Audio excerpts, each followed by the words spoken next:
안녕하세요. 오나래입니다. 우리 이번 시간부터는 새로운 대단원에 들어왔습니다. 집합과 명제라는 대단원이고요. 그 중에서도 앞에 한 4, 5시간 정도를 집합이라고 하는 단원에 대해서 이제 공부를 좀 해보려고 그래요. 그래서 이 집합이라고 하는 단원은 공부를 이제 해보시면 아시겠지만 약간 좀 내용이 많다라는 느낌은 받지 못하는 단원이에요. 그래서 이제 쭉 설명을 읽으면 예전에 이제 우리가 얘기했었던 직선이나 원이나 뭐 이런 것들은 설명을 들어도 아니 문제를 읽어도 이게 무슨 말인지 잘 모르겠는 난이도의 문제들이 꽤 있었는데 집합 단원은 직관적으로 이해하기에는 꽤 쉬운 단원이다. 물론 문제를 내려면 어렵게도 낼 수 있지만 일반적으로는 좀 이렇게 어렵지 않게 생각되는 단원입니다. 그래서 우리가 지금 보시면 소단원으로 4개가 나오거든요. 집합의 뜻과 표현, 집합 사이의 포함 관계, 합집합과 교집합, 여집합과 차집합 이런 얘기들이 있는데 앞선 2단원은 어떤 집합에 대한 정의, 전반적인 설명 이런 부분이거든요. 그래서 이번 시간에 시간이 된다면 1단원과 2단원을 쭉 걸쳐서 설명을 드리면서 집합이라고 하는 것이 이런 거구나, 이런 느낌이구나 라는 것을 배우시면 좋겠습니다. 자, 173쪽으로 가겠습니다. 살짝 줄여가지고요. 내용에 대한 정리가 되어 있는 부분만 짚어보고 갈게요. 지금 173쪽이죠. 173쪽의 가운데에 보시면 빨간색 글씨로다가 집합이 무언지가 나옵니다. 자, 주어진 기준에 의하여 집합이라고 하는 것은 뭐냐? 주어진 기준에 의하여 그 대상을 분명하게 정할 수 있을 때 그 대상을 분명히 정할 수 있는 그런 상황일 때 그 대상들의 모임을 집합이라고 한다. 그러니까 예를 들어서 이런 거죠. 강원도 내에 속해 있는 시, 그러니까 원주시, 춘천시, 강릉시 이런 것처럼 강원도 내에 속해 있는 시 단위 행정구역. 그러면 이거는 싸울 일이 없죠. 횡성은 포함이 돼야 안 돼. 안 돼. 홍천도 안 돼. 화천도 안 돼요. 강릉은 되지. 그러니까 이런 식으로 어떤 기준이 명확한 아이들의 모임을 우리가 집합이라고 표현하게 된다. 그리고 그 집합을 이루는 대상 하나하나를 그 집합의 원소라고 한대요. 어렵지 않죠? 그럼 아까 선생님이 얘기한 그 집합, 강원도 내에 있는 시단위 행정구역의 집합이다라고 하게 되면은 원주는 그 안에 들어가는 거고, 그쵸? 그러니까 강릉도 들어가고 춘천도 들어가고 원주, 강릉, 춘천 같은 것들이 우리가 이 집합에 선생님이 이야기한 집합의 원소다라고 이야기를 하게 되는 거죠. 만약에 집합을 치약 고등학교에 재학 중인 뭐 남학생들의 집합 이렇게 했다. 그러면은 들어가고 안 들어가고가 이제 명확해지죠. 모든 남학생들은 다 이 집합의 원소가 되는 거고 여학생들이나 선생님들은 원소가 되지 않는 거고. 그쵸? 쉽다. 주어진 기준에 의하여 그 대상을 분명하게 정할 수 있을 때 그 대상들의 모임을 집합 안에 속하는 아이들을 원소라고 이야기하게 된다. 새로운 용어라서 잠깐 짚어드렸어요. 또 가볼게요. 그 다음 페이지에 보시면 자, 집합의 표현이라고 나와 있어요. 그럼 우리가 집합이라고 하는 게 명확한 기준에 의해서 만들어진 모임이라는 것은 알겠는데 그 집합의 표현을 수학적으로 어떻게 할 것인가 거든요. 자, 3가지 방법이 있어요. 첫 번째 방법은 이렇게 첫 번째 방법 요 위에다 쓸게요. 뭐냐면 원소 나열법. 말 그대로 그러니까 예전에는 교과서상에 이런 표현들이 있었는데 지금은 이런 표현 자체는 빠지고 설명만 나와 있어요. 저는 그냥 한번 써볼게요. 원소 나열법이야. 뭐냐면 해당되는 원소들을 하나하나 쓴 거예요. 마치 이런 것처럼. 지금 6의 약수의 집합을 A라고 하자 이렇게 이제 설명이 나온 다음에 그 다음에 6의 약수엔 그럼 뭐가 있어? 1이 있고 2가 있고 3이 있고 6이 있잖아요. 그것을 그냥 괄호 안에 중요한 거 빠뜨렸네. 집합을 표현할 때는 보통 이런 괄호를 쓰거든요. 중괄호. 괄호 안에다가 1, 2, 3, 6 넣어 놓았다. 이게 집합을 표현하는 굉장히 쉬운 방법 중에 하나예요. 어렵지 않죠? 만약에 7의 약수다. 그럼 괄호를 연 다음에 1, 7 이렇게 쓰면 되거든. 괜찮겠니? 좋아. 자, 두 번째.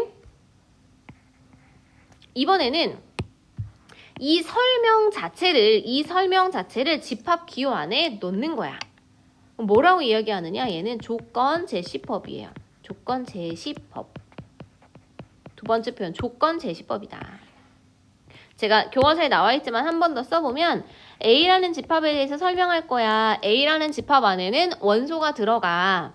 조그맣게. X라는 원소가 들어가는데 얘는 바거든요. 바를 친 다음에 그 뒤쪽에 X에 대한 설명을 해주는 거죠. 직접. X는 6의 약수야. 어렵지 않아요. 어렵지 않죠. 그러면 A라는 집합을 나타낼 때 이제 표현을 할 때 설명을 써주는 경우도 있을 수 있고 직접 뭐가 들었는지를 써주는 경우도 있고 시험에는 보통 이제 학생들에게 집합이라는 개념을 배우고 이제 문제를 풀게 할 때는 이런 식으로 많이 제시가 됩니다. 원소를 일일이 다 주면 재미가 없다고 느끼기 때문에 누가? 선생님들이 그래서 1, 2, 3, 6 이렇게 하나하나 주지는 않고요. 조건 제시법으로 설명을 해가지고 집합을 많이 표현한다. 물론 뭐 재미 이런 것도 있지만 6의 약수는 1, 2, 3, 6, 4개인데 원소의 개수가 굉장히 많을 수도 있잖아요. 내지는 쓰기가 조금 번거로운 경우에 이렇게 조건 제시법으로 괄호 안에다가 설명을 해가지고 집합을 표현하기도 한다. 마지막 세 번째가 지금 여기 나와 있다시피 이제 벤 다이어그램이라고 하는 건데요. 벤이라고 하는 사람이 만들었나 봐. 그래서 거기서 벤하고 다이어그램 뭐냐면 그림으로 표현했다는 얘기예요. 이렇게도 쓸 수 있구나. 선생님이 문제를 풀 때 풀이하면서 설명을 할 때는 앞으로는요. 물론 얘도 좋고 얘도 좋은데 이렇게 되게 많이 써요. 답지를 펼쳐보시면 이런 표현을 가장 많이 보실 수 있습니다. 자, 학생들이 만났을 때 좀 편한 방법은 요거나 요거고 문제에는 이런 식으로 제시가 될 것이고 그다음 풀이를 할 때에는 이런 식으로 그림으로 많이 이제부터 나타낼 것이다. 괜찮으시죠? 집합의 표현 방법 세 가지가 있다. 직접 원소를 나열하거나 설명을 해주거나 아니면은 안쪽에다가 동그라미 하고서 집합의 이름을 쓴 다음에 여기다 이렇게 원소를 갖다가 쓰는 경우가 있을 수 있다. 어렵지 않죠? 바로 밑에 중요한 이야기가 나오네요. 집합의 원소. 조금 전에 우리가 이 시간 처음 시작할 때 어떤 명확한 기준에 의해서 만들어진 모임을 집합이라고 한다. 그리고 그 집합 안에 들어가는 숫자가 됐든 뭐가 됐든 집합 안에 들어가 있는 아이들을 우리가 원소라고 이야기를 한다 그랬습니다. 그래서 조금 전에 얘기했죠. 6의 약수에 집합하게 되면 1, 2, 3, 6이 그 안에 들어가는 원소다라고 말씀을 드렸어요. 그런데 매번 이렇게 일일이 모든 원소를 나열하는 것이 아니라 경우에 따라서 좀 심도 있게 표현을 할 때도 있을 수 있잖아요. 자, 그럴 때 쓰는 표현입니다. 자, 어떻게 이해를 하시면 되냐면 여기 이제 엄마가 있어요. 엄마를 하지 말고 고기가 있어. 여기 안심, 마트에 간 거야. 안심, 등심, 뭐 국거리, 앞다리. 너넨 이런 거 별로 신경 안 쓰지. 우둔, 그 다음에 설도, 뭐 이런 것들이 쭉 있는 거예요.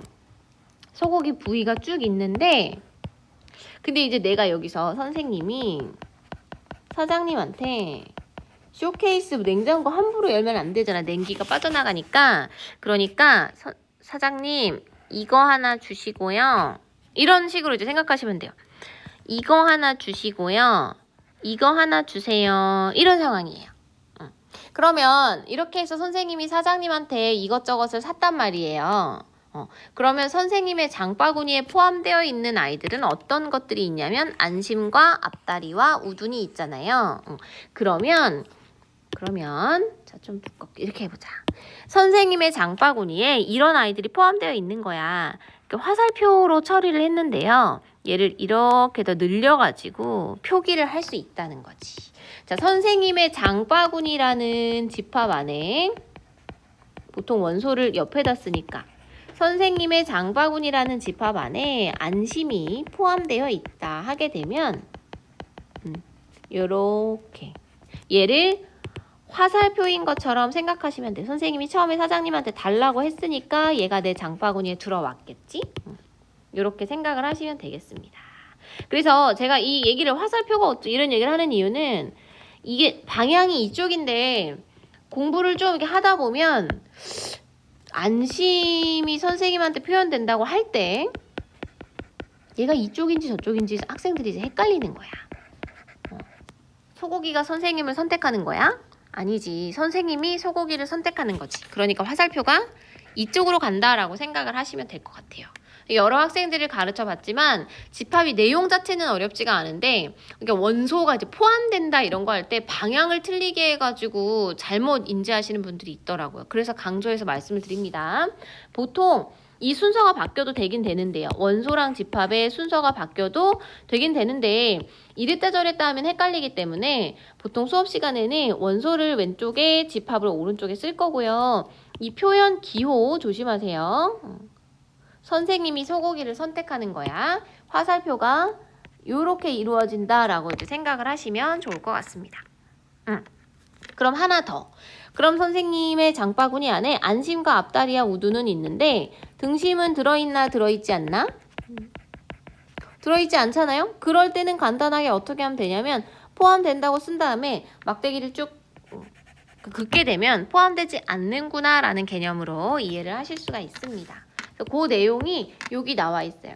A가 집합의 원소일 때는 이렇게 사용하고 B가 집합에 속하지 않을 때, B가 집합의 원소가 아닐 때는 이렇게 나타내면 된다. 어렵지 않죠? 제가 지금 설명만 쭉 연달아 하고 있는데 얘는 특별히 기호기 때문에 빈칸을 한번 채워볼게요. 소수의 집합을 A라고 한다. 소수라는 것은 뭐요? 1과 자기 자신만을 약수로 갖는 숫자죠. 대표적인 게 2가 있고 3이 있고 쭉 불러봐봐. 어떤 것들이 있니? 그렇지? 5가 있고 7이 있고 11이 있고 13이 있고 17이 있고 19가 있고 23이 있고 29가 있고 31이 있고 37이 그만할까요? 뭐 이런 것들이 있잖아요. 자, 1은 A 안에 포함이 된다 안 된다? 일단 다 이렇게 해놓자. 일단 다 이렇게 해놓고 포함이 안 되죠. 1은 안 돼. 이거 안 되고 그 다음 또 누가 안 되니? 그렇지. 6이 안 되지. 이렇게 표기하시면 돼요. 어차피 포함을 하든 포함을 하지 않든 요런 기호는 계속해서 들어가니까 빈칸을 싹 해놓고 안 되는 것만 샥 그어주시면 되겠다. 괜찮죠? 어렵지 않죠? 자, 지금 세 가지 말씀드렸어요. 집합의 뜻이 뭔가, 집합의 표현 방법, 그치? 그 다음에 집합의 원소가 집합에 포함될 때 어떻게 쓰는가. 계속 내려가서 내용 설명해 볼게요. 밑에 조금 더 나와요. 자, 그 다음에 또 중요한 표현이 두 가지가 더 나오게 되는데 집합에 이제 원소가 하나도 없을 수 있어요. 하나도 없는 경우 있을 수 있어. 어떤 경우가 있을 수 있냐면 제가 이거는 뭐 남녀 차별이나 뭐 이런 발언은 아닌데 제가 1, 2, 3반 수업 들어가잖아요. 1, 2, 3반 학생들이 이제 수업을 들을 거고 자, 1, 2, 3반의 남학생 중에 학교에 치마를 입고 등교하는 학생 나중에 뭐 있을 수도 있지만 지금 현재로서는 없었던 것 같아요. 그럼 공집합 비어있죠. 그 집합 안에는 아무도 포함이 안 된단 말이야. 그럴 때 우리가 뭐라고 이야기하느냐 공집합 이렇게 표현을 하고요. 그때의 공은 공허하다 할 때 공이에요. 한자로 빌공입니다. 제가 써드려 볼게요. 물론 이거 뭐 중요하진 않지만은 빌공 이렇게 생겼어요. 얘는 공허하다 뭐 이럴 때 그 공이에요. 완전 비어있는 거. 공집합. 죄송해요. 이 표현이 좀 낯설 수도 있는데 공집합이다. 비어있는 집합이다 라고 하는 거. 기호로는 이렇게 나타낸다. 동그라미 한 다음에 완전 비었어. 완전 비었으니까 0이라고 할 건데 숫자 0이나 영어 5랑 좀 헷갈릴 수 있기 때문에 이렇게 긋습니다. 그래서 우리가 비어있는 집합을 표현할 때는 공집합이라고 읽고 기호로는 이렇게 쓴다. 그 다음에 또 하나.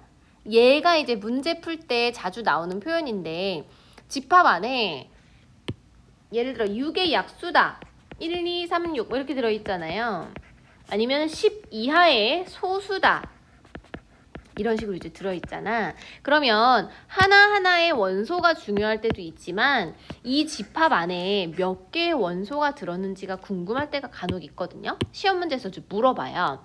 이런 조건을 주고 이 조건을 만족하는 집합에 포함되는 원소가 몇 개니? 이렇게 물어볼 때 있어요. 자, 집합 안에 원소의 개수가 몇 개니? 물어볼 때 이런 표현을 쓴다. 괜찮으세요?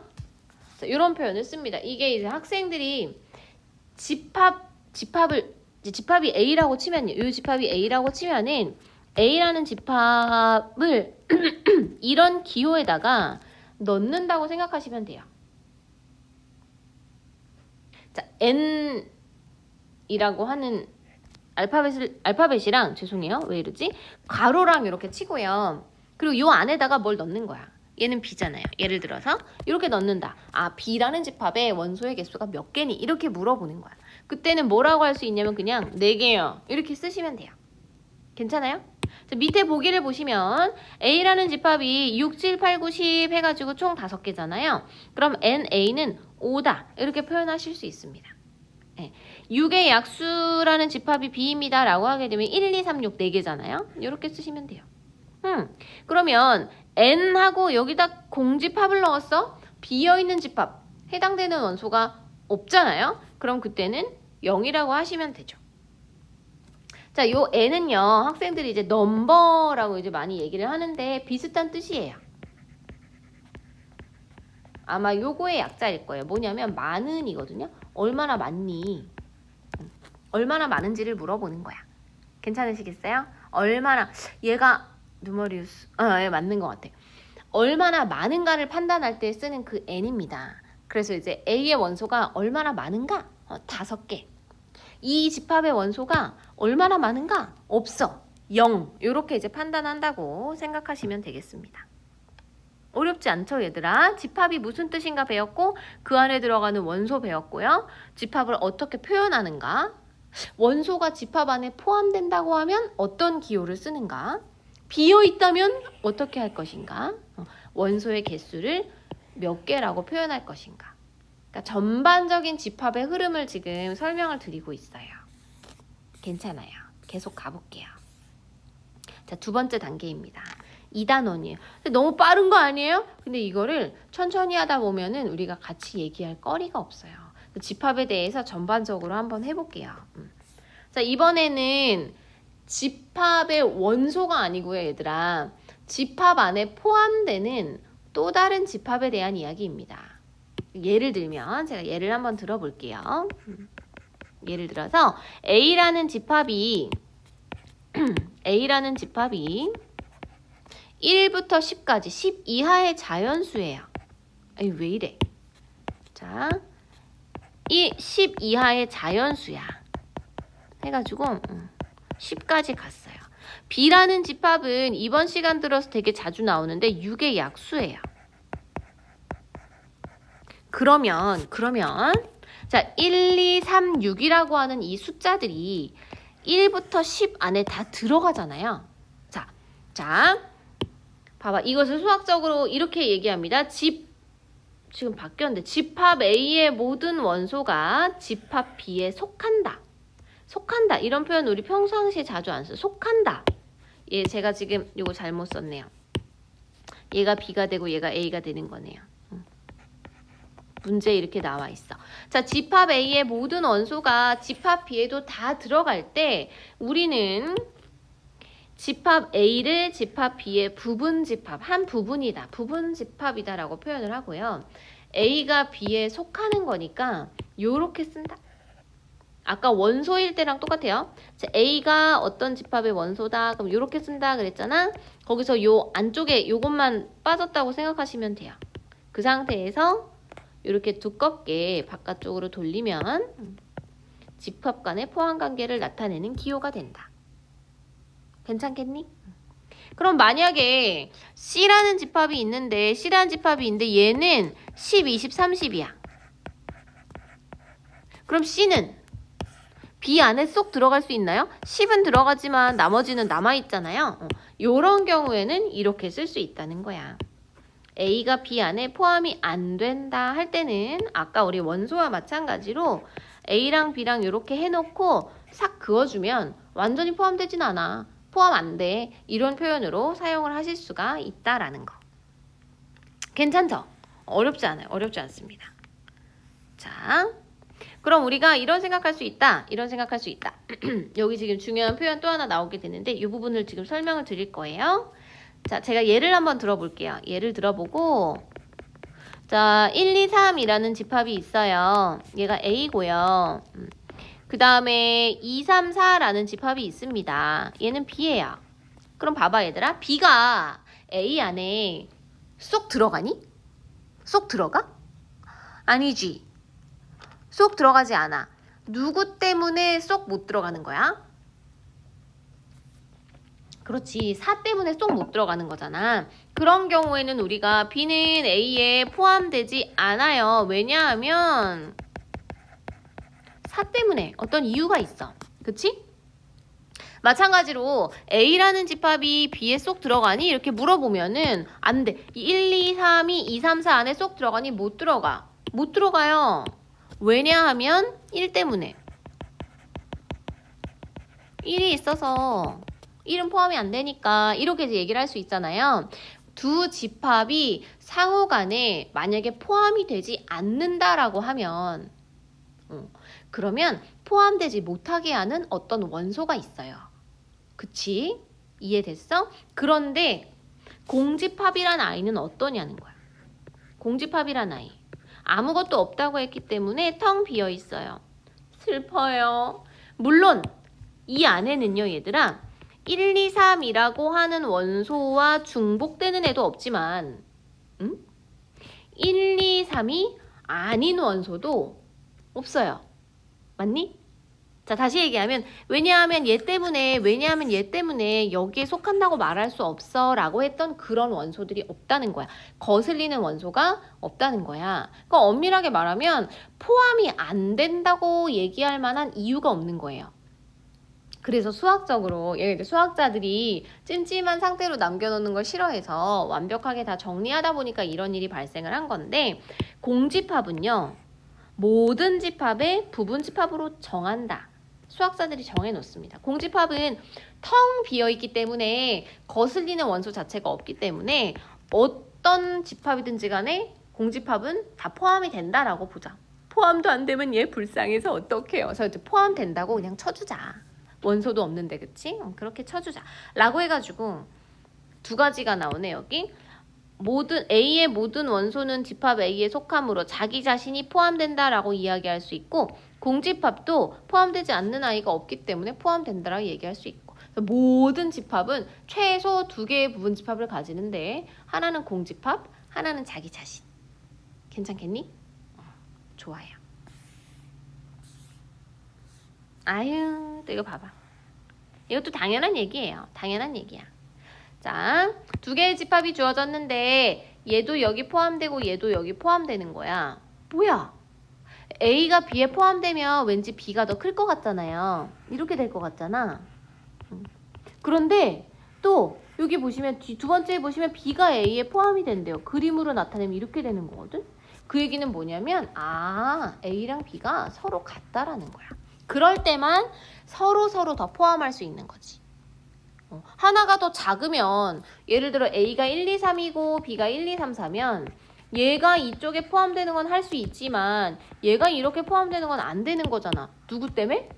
4 때문에. 그런데 얘가 포함이 된대. B도 A에 포함된대. 그 얘기는 뭐냐면 이렇게 거슬리는 원소 자체가 없다는 얘기가 되고 따라서 A와 B가 같아진다라는 이야기가 된다. 오, 이거 중요한 이야기네.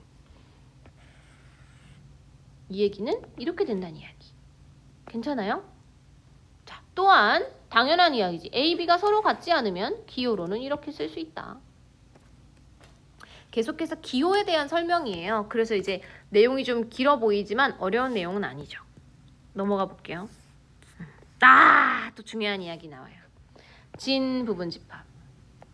뭐냐면 선생님 우리 아직 안 배웠어요. 알아요. 자, 여기다가 글씨를 하나 써놓고 가려고. 짜가 빠졌다고 생각하시면 돼요. 진짜 부분집합.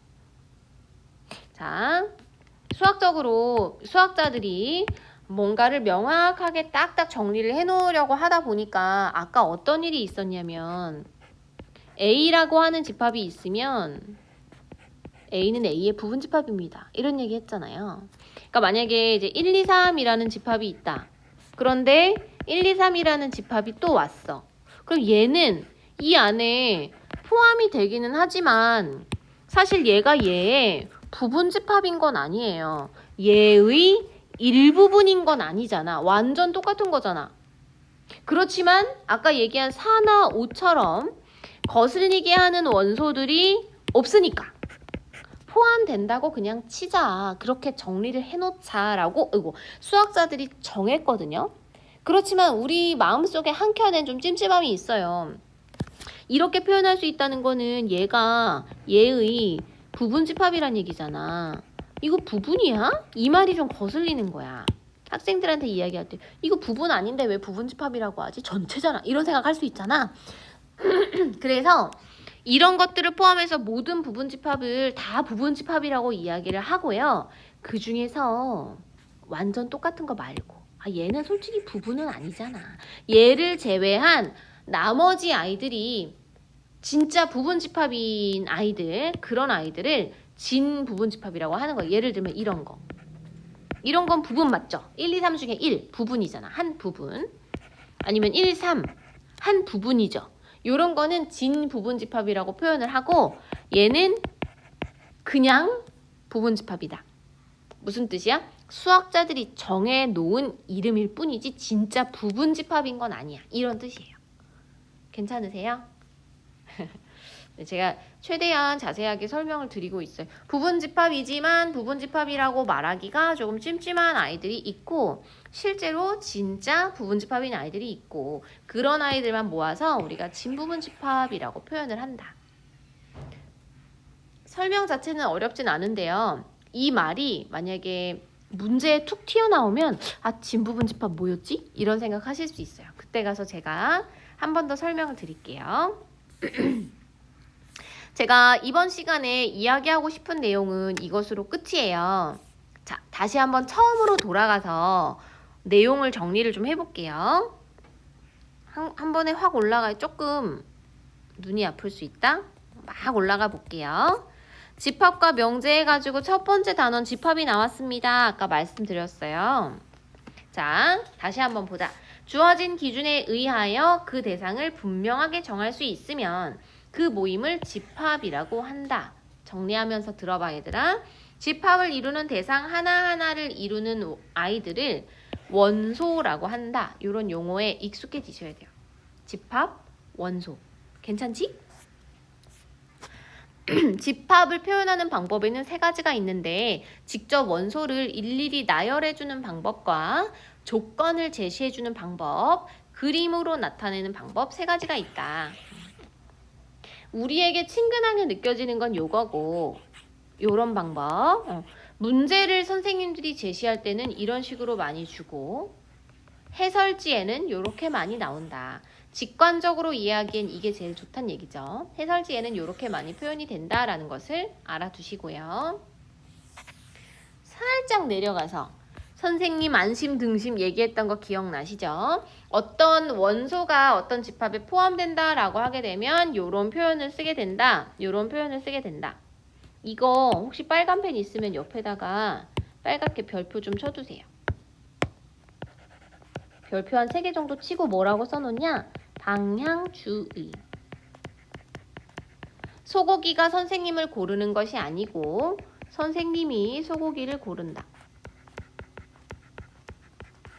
그렇기 때문에 이 기호가 방향이 이렇게 된다. 이렇게 된다. 제가 지금 일부러 원소랑 집합의 자리를 바꿨어요. 그렇다 하더라도 우리가 어느 방향인지를 정확하게 아실 수 있어야 돼. 집합의 원소가 포함이 된다면 이렇게, 포함이 되지 않는다면 이렇게 쓴다. 좋았어. 넘어가 볼게요. 만약에 어떤 집합 안에 원소가 아무것도 없다. 그러면 빌공자를 써가지고 공집합이라고 표현을 한다. 자, 집합 안에 들어있는 원소의 개수가 궁금할 때는 이런 표현을 쓴다. 계속 가볼게. 자, 두 개의 집합이 있는데 어느 한 집합이 다른 집합에 완전히 포함된다. 그럼 우리는 그것을 부분집합이라고 이야기하고 기호로는 이렇게 쓴다. 원소일 때와 방향이 똑같다라는 것을 기억하면서 부분집합일 때는 이렇게. 부분집합이 아닐 경우 거슬리는 튀어나와 있는 원소가 있을 때는 이렇게 쓴다. 자, 자기 자신과 똑같은 집합일 경우에는 그것을 부분이라고 칭하기는 조금 그렇지만 거슬리는 튀어나와 있는 원소가 없기 때문에 이렇게 표현하고 부분집합이라고 말할 수 있다. 자, 비슷하게 공집합도 완전히 텅 비어있기 때문에 거슬리는 원소, 튀어나와 있는 원소가 없어서 우리는 이것을 부분집합이라고 말한다. 공집합은 모든 집합의 부분집합이 된다. 자, 마지막 이 같고 같지 않고는 됐고 부분집합이라고 하기에는 좀 그런데 완전 자기 자신인 경우도 있잖아.